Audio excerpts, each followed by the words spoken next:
Have you ever had one of those weeks in which a Wednesday feels an awful lot like a Friday? Well, this was one of those weeks. Today, Prusa released the Mark IV. It's taken the internet by storm because it came out of seemingly nowhere. We've been waiting forever and ever, and then on a random Wednesday in March 2023, we have the Mark IV. So the question is this an interesting printer? Should you consider buying it, or is it too little too late? So in today's 3D printing landscape, it is highly competitive. Bamboo took the 3D printing world by absolute storm, and since then we've had many competitors playing catch up. Meanwhile, Prusa has been toiling away in the background, supposedly working on the Mark IV, and we know that they have been working on the Prusa XL, which has been delayed by almost 2 years now. But lo and behold, the Mark IV, out of nowhere, is released. Would I consider buying this machine in 2023? That is the $1,000,000 question. Well, it's actually the $1099 question, because the Mark IV is priced at $1,099 US, and that is exactly on par with the Mark III's Plus.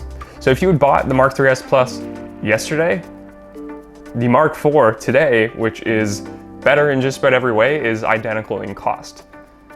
So on one hand, it's great that we're not paying any more for a much better printer, but on the other hand, there are lots of other options on the market which are considerably less money with potentially a richer feature set.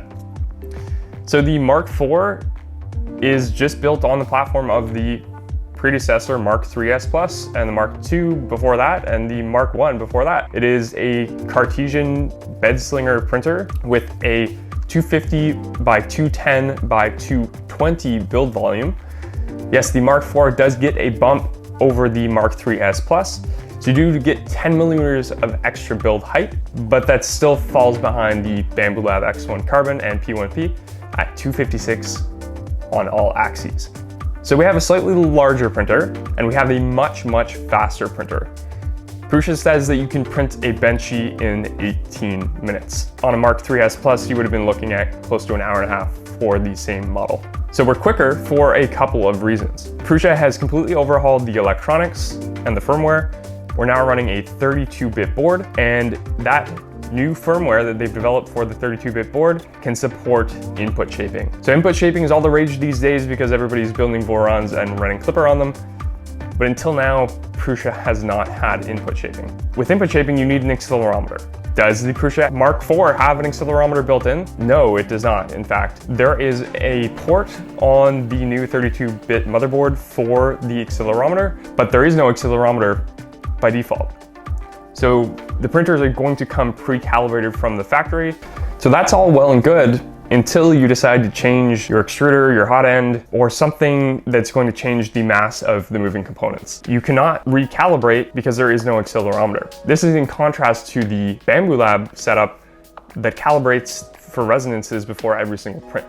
So even if you move the printer to a different surface that's less sturdy, for instance, that will change the vibrations of that machine, and they can be compensated for in real time because it's being calibrated for at the beginning of every print.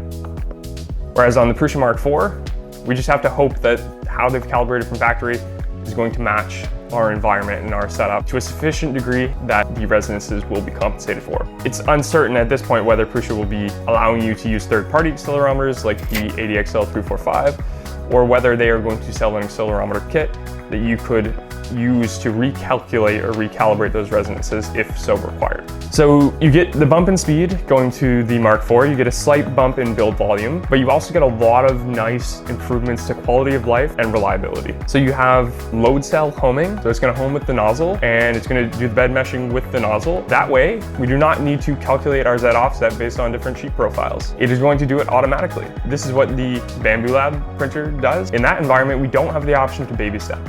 So for some filaments that expand more or less, we might want to actually bring the nozzle closer or further away from the build surface. On the Bambu Lab being closed source, we cannot do that. With Prusa, we now no longer have a live Z offset, so there's a question of whether or not we have the ability to tweak the first layer squish, if so required, based on the material. But given that the Prusa environment is open source and the Bambu Lab environment is closed source, there's a higher likelihood that we will be able to do some sort of baby stepping.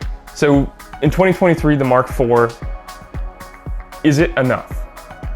When we look at the competition, we see the Bambu Lab X1 Carbon, we see the Bambu Lab P1P, for instance, and we have new players coming to the market soon. We have the Creality K1 series, which looks to emulate the Bambu Lab printers pretty closely. And then we also have some new offerings from TD Tech. And these, again, are very similar to the Bambu Lab, but at the higher end of that range, for the Max and the Plus, you have bigger build volumes than both the Bambu Lab printer and the Prusa, and you actually have active chamber heating, which is cool. So we have the Prusa Mark IV coming in at $10.99, and this is an open frame printer. So if we wanted to add an enclosure, that would be another $349. Then if we want to print in multiple colors or materials like you can with the Bambu Lab AMS, you are going to be adding another $299. So the package price for all of those things, we're at $17.47. And then if we compare that to the Bambu Lab X1 Carbon, that is $14.49. More expensive for the Prusa with a smaller build volume, no inbuilt accelerometer, not fully enclosed, no built-in camera. There are certainly a lot of shortcomings to that kind of package when you're comparing it at a dollar for dollar value perspective. In terms of other interesting features of the Prusa Mark IV, we have a heat break thermistor, which will detect heat creep and preemptively prevent nozzle clogs. But even if we did get a nozzle clog, we can now take the entire nozzle and heat break out in a one-piece assembly, which is going to make cleaning a clog way, way easier than the Mark III. We also have built-in wireless connectivity and the ability to plug in via Ethernet and send print jobs remotely, but offline. So not network connected to the cloud. The way Prusa phrased this really seemed like kind of a jab at Bambu. Every print job you send to your Bambu printer, even if it's in the room next to you, goes to their servers and then to your printer. Other noteworthy features include the new 0.9 degree stepper motors, which is an improvement over the 1.8 degree stepper motors of the Mark III. So they are twice as accurate in their step resolution. Supposedly this will eliminate the vertical fine artifacts that we've all become so accustomed to on our Mark IIIs. Circling back for a minute to the upgrade kits and what you get in those, the Mark IIIs Plus to Mark IV full upgrade includes those 0.9 degree stepper motors in addition to the electronics and the neck extruder. And that upgrade kit is $579. In comparison, you're $699 for the Bambu Lab P1P. So one potentially good thing that's come out of the release of the Mark IV is that the Mark III has been dropped in price. So it is now $699 for a kit and $899 for an assembled Mark III, which you could still argue is not very good value when you can get a pre-assembled P1P for $699. Finally, let's talk about the lead time. They have Mark IVs in stock ready to ship, or at least they did. They were sold out within minutes, and what was once a 1 to 3 day lead time is now quoted at 3 to 4 weeks. So when I ordered, it said 1 to 3 days, and I was excited about that. I said, hey, by the end of the week, I will have my hands on a Prusa Mark IV.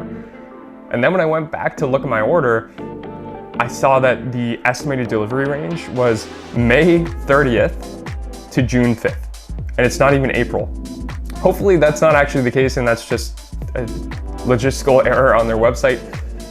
But for now, I have no clue when I'm going to receive the printer. But at any rate, that has been my interpretation of the Prusa Mark IV launch. I think it's pretty exciting on one hand, and then on the other hand, it's kind of underwhelming. So thank you guys so much for watching. I hope you found this interesting. This is a little bit different than the style of videos I've made in the past, but if it's something you enjoy and you want to see more of, then please do let me know. My name is Taylor, this is YGK3D. Until next time, happy 3D printing.